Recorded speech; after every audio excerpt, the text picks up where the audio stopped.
Bolehkah ucapan Natal lisan dan tulisan ke agama lain? Jadi mengucapkan selamat Natal itu nggak boleh, baik lisan maupun tulisan ya. Nah, baik lisan maupun tulisan ya. Nah, jadi nggak boleh. Kalau dia naik jabatan, boleh kita bilang selamat ya naik jabatan. Kalau selamat Natal nggak bisa. Ada pun Pak Rizani, dialah jadi panitia inti tahun baru. Netizen usaha nela kece badai. Dia pula tuh yang jadi panitia inti tahun baru, agak lain pun Pak Riza ini, geng. Oke ya. Ustazah, oke gitu dialah jadi panitia intinya. Coba lah tuh. Anak kandungnya Mbak Oma. Oke ya, Ustazah, kadang aku masih oleng kalau dikasih ujian. Aku juga oleng, kalau nggak oleng namanya nggak ujian, namanya kebahagiaan. Cuman oleng tapi kan bisa kita luruskan. Tunggu dulu. Mana yang oleng tadi nih guys ya? Mana ini yang oleng? Lah si oleng pergi. Aku kadang oleng dikasih ujian. Mana dia? Wallahu alam bisawab ya. Semua orang diuji itu oleng. Cuman bisa nggak dia kemudian menyatukan kapalnya lagi untuk bisa stand tune lagi gitu guys.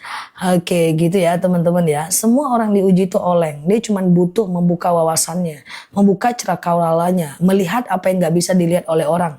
Makanya cari satu teman yang berkualitas. Jadi dia bisa melihat apa yang tidak kita lihat. Misalnya teman ada masalah nih dengan anak atau dengan suami gitu. Cari satu teman yang amanah. Dia akan bisa melihat apa yang nggak teman-teman lihat.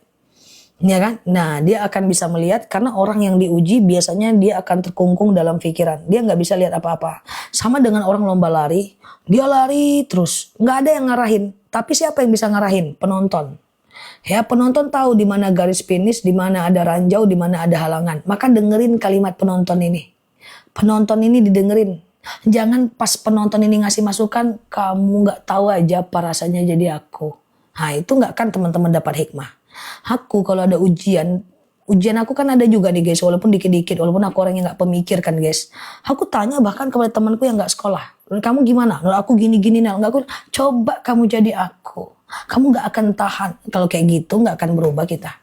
Ya kan lihat dari point of view dari berbagai perspektif karena dia tahu arahnya. Lah kalau teman-teman punya masalah ujian, cerita ke orang yang juga diuji, dia akan bilang oh ya berat hidup nih gitu kan. Nah, jadi makin berat. Makanya fasalu ahla-dzikri in kuntum la ta'lamun. Nanti kalau diminta tolong oleh temannya tenang, nggak mana bisa tenang, nggak boleh di reject ya, masukkan hal positif dalam pikiran kita.